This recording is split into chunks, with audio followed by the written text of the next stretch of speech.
አይሾ ስፒድ እንግዲህ ኢትዮጵያ ከመምጣቱ ቤተክርስቲያን ገብቷል። ያው እንግዲህ ቤተክርስቲያን የገባበት ሁኔታ እኔንም ቅር አሰኝቶኛል። ብታምኑም ባታምኑ ተዋርደናል፣ በቁማችን ሞተናል። አይሾ ስፒድ ኢትዮጵያ ውስጥ መጥቶ ቤተክርስቲያን አዋርዷታል። አባቶቻችንም ደግሞ ቤተክርስቲያን አዋርደዋታል። ቤተክርስቲያኒቱን መደፋፈር መጥተዋል። ይሄ መደፋፈር ሁሉ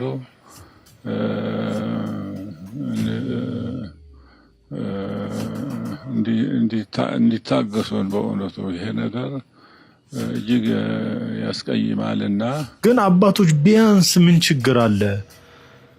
ወደ ቤተክርስቲያን ሲገባ ነጠላ አዘጋጅታችሁ፣ አንደኛ የቤተክርስቲያን መግቢያ ስርዓት መልመዱ ነው፣ ካልቸሩንም ይለምዳል።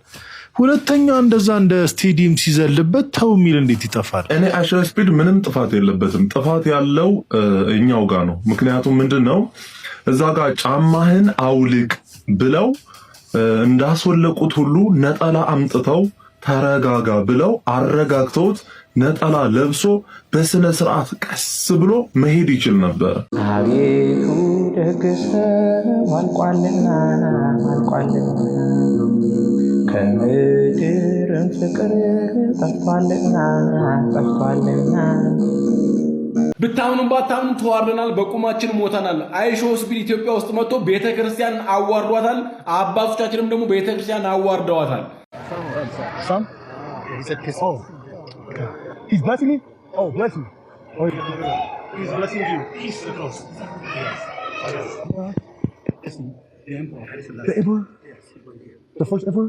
ሰላም ኦርቶዶክሳውያን ታላችሁ፣ እግዚአብሔር ይመስገን በጣም ደህና ነኝ። በነገራችን ላይ መግቢያ ላይ እንዳልኩትኝ አብዛኛዎቹ ሶሻል ሚዲያ ላይ ሲጽፉት ያዩ ዛሬ ምንድነው ቤተክርስቲያን ተዋርዳለች፣ በቁማችን ሞተናል፣ እንዴት አባቶቻችን ቤተክርስቲያናችን ያስደፍራሉ የሚሉ ብዙ ጽሁፎችን አይቻለሁኝ፣ አንብቤያለሁኝ።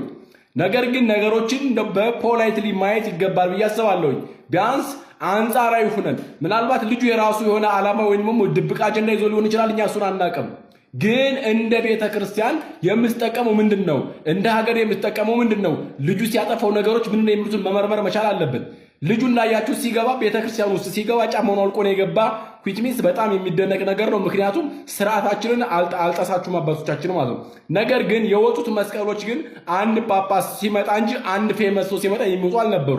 ይሄ ራሱ ትልቅ ስህተት ነው። ምክንያቱም ለስትሪም ተብሎ ወይም ደግሞ ለፌመስ ሰው ተብሎ የወጡ ነገሮች ናቸው እነኚህ ማለት ነው። በእርግጥ ለዓለም ለማሳየት ሊሆን ይችላል ምን አይነት ነው አይነት ቅዱሳን እንዳሉ። እንዲሁም ደግሞ ልጁ ገብቶ ቤተ መቅደስ ላይ እየዘለለ ነበረ። ይሄም ደግሞ አዌርነስ አለመፍጠር ነው። ቀድሞ ለልጁ አለመናገር ነው። የቦታውን ቅዱስነት ቦታው ላይ ያለው መንፈስ ምን አይነት እንደሆነ የሚካሄደው ስርዓት አምልኮ ምን እንደሆነ ቀድሞ ማስረዳት ነበረ። ይሄ ስህተት ደግሞ ያለው የአስጎበኞቹ ስህተት ነው። ያሰርጓሙች ስህተት ነው። እንዲሁም ደግሞ ያው ቢዮንሴ ከዚህ በፊት እንደሚታወቀው ወደ ኢትዮጵያ መታ የራሷን ስርዓት አምልኮ አስፈጽማ ሄዳለች፣ ህፃናቱን ሰብስባ ማለት ነው። እስኪ ቪዲዮውን ላሳያችሁ።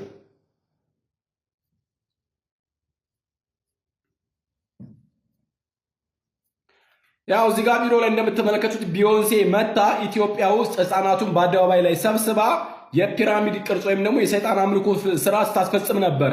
ግን ቤተክርስቲያን ላይ ገብታ ደግሞ እንደዚሁ አቡነ ጳውሎስ የወደ ሽልማት ስጧት፣ ከሷ ጋር ደግሞ ወደ መሬት ላይ ሲታዩ ታቦትም ወጣላት ያላችሁ ሰዎች አላችሁ። ነገር ግን ታቦት የወጣው ከአጼ ገብረ መስቀል ጀምሮ የመጣ ሲወርድ ሲዋረድ የመጣ የአጼውን ስርዓት በየአመቱ ተገጸል ጽጌን ሲወጣ የሚገጠም ግጥም አለ። ይሄንም የጀመረው ማን ነው ብለን ስንመለከት መስከረም 10 ላይ የሚካሄደው ተገጸል ጽጌን የጀመረው ቅዱስ ያሬድ ነው የጀመረው። ለአጼ ገብረ መስቀል ማለት ተገጸል ጽጌ ገብረ መስቀል ሐጸጌ ብሎ ጀመረው። ኃይለ ሥላሴ ድረስ የመጣ ስርዓት ነው። ይሄውም ስርዓት ደግሞ ተቀጸል ጽጌ ኃይለ ሥላሴ ሐጸጌ እያለ የሚቀጥል ግጥም አለ። እንዲሁም ደግሞ ብዙ የሆነ ስርዓት አምልኮች አሉ እዛ ጋር የሚካሄዱ እግዚአብሔርን የምናመሰግንባቸው ክረምቱ ስላለፈ በጋው ስለመጣ። በጣም ግርም የሚለኝ ነገር እና አቡነ ተክለ ሃይማኖትን የመሰሉ ካህናት ሰማይ ድረስ ሄደው ያጠኑ የነሱን ቤተክርስቲያን ለማጥፋት ዛሬ የነ ቅዱስ ያሬድን የነዛን ቅዱሳን ድምጽ እንዳይሰማባት የምትደረግ ቤተክርስቲያን ዛሬ ድምጿ ለዓለም ይሰማ ተብሎ ወንጌል ወጥቶ ለአንድ ዩቲዩበር እንደዚህ ስናሽቃብት ሳይ በጣም ደነቀኝ። ዛሬ የኢትዮጵያ ቤተክርስቲያን ፓትርያርኳ በአደባባይ በሚዲያዎች ወጣው ቤተክርስቲያን ተደፍራለች። እውነት ነው፣ እያየነው ነው። ቤተክርስቲያን ተደፍራለች። ተደፍራለች። ወንጌል ተደፍሯል። በምንደኛ ጳጳሳት፣ በምንደኛ ካህናት ወንጌል ተደፍሯል። ቤተክርስቲያን ተደፍራለች። ምን እንላለን? እንግዲህ አይሾስፒድ ወደ ኢትዮጵያ መጥቷል። እንግዲህ ወደ ኢትዮጵያ መምጣቱ ብዙ መልካም ነገሮች አሉት። ነገር ግን ከዚህ ጋር ተያይዞ አይሾስፒድ ወደ ኢትዮጵያ ኦርቶዶክስ ተዋሕዶ ቤተክርስቲያን ወደ ሆነው ወደ መንበረ ጸባዖት ቅድስት ሥላሴ ካቴድራል መምጣቱና በዛም ካህናት አባቶቻችን ልብሰ ተክህኖ ለብሰው መስቀል ይዘው ቅዱሱን ወንጌል ይዘው ዣንጥላ ይዘው አቀባበል አድርገውለታል። እንግዲህ ይህ እንዲህ አይነት ቤተክርስቲያን ባይዘዌ ስርዓት ያላት ቤተክርስቲያን ናት፣ በስርዓት የምትመራ ናትና እንግዲህ እንዲህ አይነት አቀባበሎች ለግለሰቦች እንዴት ነው? ከምን አንጻር ነው? ከስርዓተ ቤተክርስቲያን አንጻር ለግለሰቦች፣ ለታዋቂ ሰዎች ለቪው ተብሎ እንዲህ አይነት ስርዓት አላት ወይ ቤተክርስቲያኒቷ በእንዲህ አይነት ሁኔታ የምትቀበለው? ምክንያቱም እንዲህ አይነት አቀባበሎች ለብፁዓን አበው ሊቃነ ጳጳሳት እንዲሁም ደግሞ ለቅዱስ ፓትርያርኩ ብቻ የሚገባ አቀባበል ነው። ከዚህ ጋር ተያይዞ እንዲህ አይነት አቀባበሎች ከቤተክርስቲያን ስርዓት ጋር በምን አይነት ሁኔታ ይታያል? እንግዲህ ወደዚህ ካቴድራል መጥቶ ማንኛውም ሰው እንግዲህ ወደ ቤተክርስቲያን መጥቶ መሳለም፣ መጎብኘት፣ ማየት ይችላል። ከየትኛውም ዓለም የመጣ ሰው ማለት ነው። እንግዲህ ይህ ሰው ወደዚህ ቤተክርስቲያን ሲገባ አትሊስት ቤተክርስቲያኒቷ ስርዓት እንዳላት ተደርጎ በስርዓት ተነግሮት ስርዓተ ቤተክርስቲያንን ጠብቆ እንዲገባ ነጠላ ለብሶ እንዲገባ ቢደረግና ይህንን ዓለም እንዲያየው ቢደረግ መልካም ነበር። መቼም የኢትዮጵያ ኦርቶዶክስ ተዋሕዶ ቤተክርስቲያን ዓለም ያውቃታል። ምናልባት የማያውቁት ሰዎች በዚህ ሰው አማካኝነት ሊያዩ ይችላሉ። ግን ይሄንን አይነት አቀባበል ስናደርግ ተገቢ ነው ወይ? ከምን አንጻር ነው ይሄ የተደረገው የሚለው ግራ ያጋባል። ምክንያቱም ትዝ ይላችኋል ለቢዮንሴ የነበረው አቀባበል በርካታ ትችቶችን ሲያመጣ በርካታ ነገሮችን እንዳስከተለ የምናስታውሰው ነው። ዛሬም ደግሞ ለዚህ ልጅ መደገሙ እንዲህ አይነት መደረጉ አግባብ ነው ብዬ አላስብም። በተለያየ መንገድ አቀባበል ብናደርግለትና የቤተክርስቲያኒቷን ስርዓት ብናሳየው በቤተክርስቲያኒቱ ውስጥ ያለውን ነገር ብናስጎበኘው የተሻለ ነው ብዬ አስባለሁ። እስቲ እናንተስ በዚህ ዙሪያ ላይ ምን ትላላችሁ? ነገር ግን ወደ ኢትዮጵያ መምጣቱ ኢትዮጵያ ምን እንደሆነች፣ ኢትዮጵያ ምን አይነት ባህል እንዳላት፣ ኢትዮጵያ ምን አይነት ሴት እንዳላት በርካታ ነገር ኢትዮጵያ ውስጥ ያለውን ነገር ለዓለም ያሳያል። ይህ እጅግ ደስ የሚለው ነው። ቤተክርስቲያን ግን ዓለማዊ አይደለችምና ለታዋቂ ሰዎች፣ ለተጽዕኖ ፈጣሪ ሰዎች፣ ታዋቂ ላልሆኑ ደግሞ ተጽዕኖ ለማይፈጥሩ ሰዎች የሚደረግ አቀባበል ስርዓት እንደሌላትም መገንዘብ ያስፈልጋል ብዬ አስባለሁ። እንደዚህ አይነት ቪዲዮ ይዤ መምጣት አልፈልግም እውነት ለመናገር ግን አባቶች ቢያንስ ምን ችግር አለ? ወደ ቤተክርስቲያን ሲገባ ነጠላ አዘጋጅታችሁ፣ አንደኛ የቤተክርስቲያን መግቢያ ስርዓት መልመዱ ነው፣ ካልቸሩንም ይለምዳል። ሁለተኛ እንደዛ እንደ ስቴዲየም ሲዘልበት ተው የሚል እንዴት ይጠፋል እንዴ? ቅዱስ ቤተክርስቲያን የቃል ኪዳን ታቦት ያለበት ሊያም ደግሞ በአዲስ አበባ ውስጥ ካሉ ትላልቅ ካቴድራሎች አንዱ በሆነው በቅድስት ሥላሴ እና ምላችሁ ቀድማችሁ ፕሮግራም እንደተያዘ ይታወቃል። ተክህኖ ልብስ ለብሳችሁ እንግዳ ልትቀበሉ ወጥታችኋል። አግባብ ይሁን አይሁን እሱ ሌላ ታሪክ ነው። ግን ቢያንስ ቅዱስ መቅደስ ሲገባ አንድ ሰው ነጠላ ማልበስ እንዳለበት በተለይ ወንዶች ይታወቃል። ምን ችግር አለ? ነጠላ አዘጋጅታችሁ አልብሳችሁ በዛውም ስጦታ ይሆናችሁ ነበር። እንደዚህ በጣም የሚያሳፍር ነገር ከሚያደርግ አንዳንዴ ቢያንስ እንደዚህ አይነት ቱሪስቶች፣ ተጽዕኖ ፈጣሪ ሰዎች ሲመጡ ምን አለ ቀድማችሁ ተዘጋጅታችሁ ወጉን፣ ስርዓቱን፣ የአምልኮ ቦታ መሆኑን ዲስፕሊን መሆን እንዳለባቸው ብታስረዷቸው ምን ችግር አለ? ቤተክርስቲያኒቱን መደፋፈር መጥተዋል። ይሄ መደፋፈር ሁሉ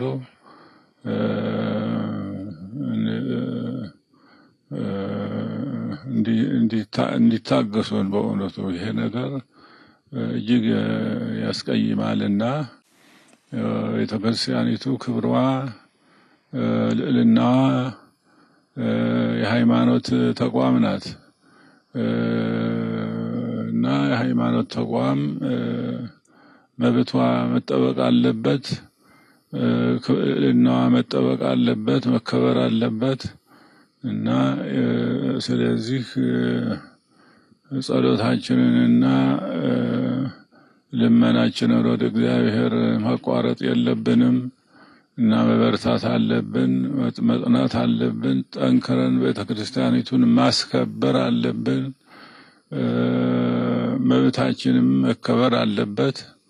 እንዲህ አይነቱ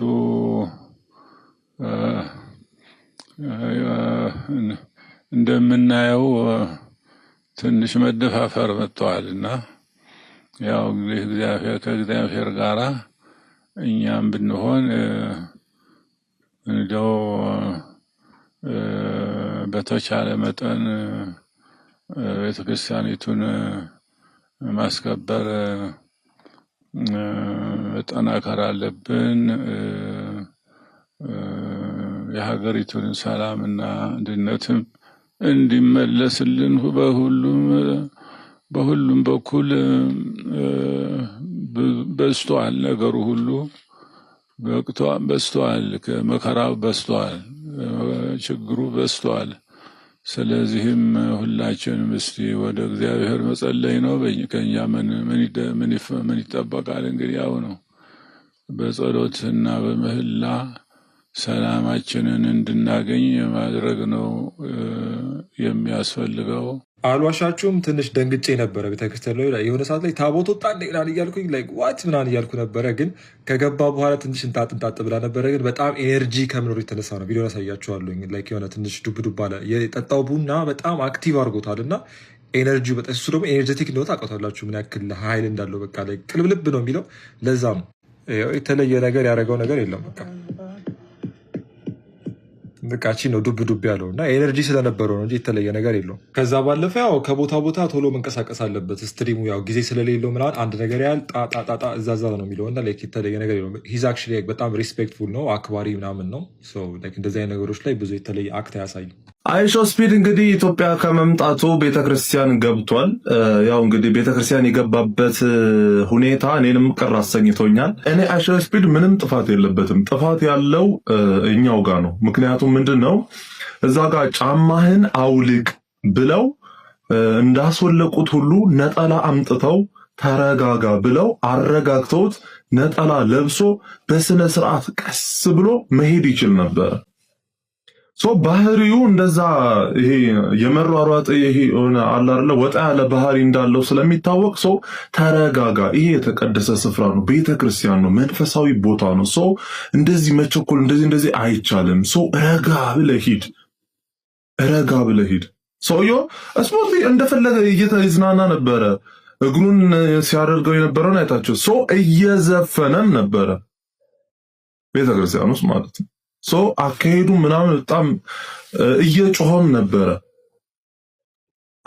መጀመሪያ ደግሞ አስተዳዳሩ አይታችሁ ከሆነ በር ላይ ገና እንትን ሲል እንዲህ ያልስን በቃ ተረጋጋ ማለት ፊታቸውም ይገልጻል። እንደገና ደግሞ እጃቸውን አይታችሁት ከሆነ በቃ ከፊት ሄዶ የመጋረድ ነገር ተረጋጋ አይነት ነገር ነበር ሲያሳዩ የነበረውና እዛ ጋር ነጭ ካባ የለበሱት መምህር ሲያስተዋውቁ የነበሩት ማለት ነው። እሳቸው አሁን ጫማህን አውልቅ እንዳሉት ማለት ነው። ተረጋጋ ማለት ይቻል ነበረ እና ተረጋግቶ ነጠላ ተዘጋጅቶለት ነጠላ ለብሶ እንደ መንፈሳዊ ሰው ሆኖ ተረጋግቶ ያለ ሁኔታ ቀስ ብሎ ማሳየት ቢቻል ጥሩ ነበረ። ግን ያው እነዚህ አልባሌ ወጣ ያሉ ነገሮች ተደርገዋል። እንግዲህ ምንም ማድረግ አይቻልም። የአይሾስፒድ የኢትዮጵያ ቆይታ እንግዲህ አጭር ቢሆንም የአዲስ አበባን ጥሩ ገጽታዎች ለማሳየት የተሞከረ ይመስለኛል። አይሾስፒድ ለምንድነው የሚካበደው? የሱ መምጣት በዚህ ደረጃ ለምንድን ነው እንደ ትልቅ ነገር የሚነገረው ለሚለው አይሾስፒድ ያለው ተጽዕኖ ነው እንደዛ እንዲነገርለት የሚያደርገው። ቻይናን የምታክል ትልቅ ሀገር ያልታየ ገጽታዋን ለተቀረው ዓለም ማሳየት የቻለ እና በዛም በትልቁ ፕሮሞት ማድረግ የቻለ ልጅ ነው። በየሄደበት ሀገር ትኩረት የሚስብበት ምክንያት በጣም ብዙ ተከታታዮች አሉት። እያንዳንዱ ክሊፖቹ ተቆራርጠው በመቶ ሺዎች በመቶ ሚሊዮኖች የሚታዩለት ልጅ ነው። ከዛ አንጻር ኢትዮጵያ ውስጥም ትኩረት ማግኘቱ ጥሩ ነገር ነው ብዬ አስባለሁ። በየቦታው እየተከታተለ ገለጻ ሲያደርግለት የነበረው ልጅ ቱር ጋይዱ ቤክሻራ በጣም ጎበዝ ልጅ ነው። ከዛ ውጭ ደግሞ የቱሪዝም ሚኒስትሯ የቀድሞ የፋና ባልደረባዬ ሰላማዊት ካሳም እንዲሁ ስለ ኢትዮጵያን ካላንደር ስለ ቡና ስገልጽለት የነበረው ነገር ደስ ይል ነበር እና ለእሷም ቢግ ሻት አውት። ከዛ ውጭ ግን ኢትዮጵያዊ አይሾስፒድ ስፒድ ራሱ እስኪገረም እሱም በጣም በመምሰሉ እስኪገረም ድረስ በጣም ተገርሞ ነበር። አዶናይ በማስተርጎም እያገዘው ነበረ። አዶናይ ራሱ ሌላ ሞራልና አድናቆት ይገባዋል። ልጁ ግን ራሱን የበለጠ መሸጥ ይችል ነበረ፣ በደንብ መሸጥ ይችል ነበር እንግሊዘኛ ቢችል። አይሾ ስፒድም አይመስለው የዚምባብዌው አይሾ ስፒድ ተከትሎት እንግዲህ አዲስ አበባ መጥቷል። እሱ እንኳን አብሮት እየዞረ ነው። ይሄ እሱን በጣም የሚመስለውና እሱን በመምሰሉ በጣም አይሾ ስፒድ ራሱ የተገረመበት ኢትዮጵያ አይሾ ስፒድ ላይክ እንግሊዘኛ ቋንቋ በደንብ ቢችል ኖሮ የተለያየ ሀገር አብሮት እየዞረ ስትሪም ያደርግ ይመስለኛል። አሁንም ያንን እድል ቢያገኝ ደስ ይለኛል። ግን ቋንቋ ምን ያህል መድረስ ከምንችልበት ቦታና የተሻለ ደረጃ ሊያስቀረን እንደሚችል ማሳያ ነው። ልጁ እንግሊዘኛ ባለመቻሉ ሊተች አይገባውም። የግሉ ደካማ ጎን አይደለም። እንደ ሀገር ለውጭ ቋንቋዎች ያለን ኤክስፖዠር በጣም አነስተኛ ነው። ግን ቋንቋ ላይ ጥሩ ቢሆን ኖሮ አሪፍ ነበረ።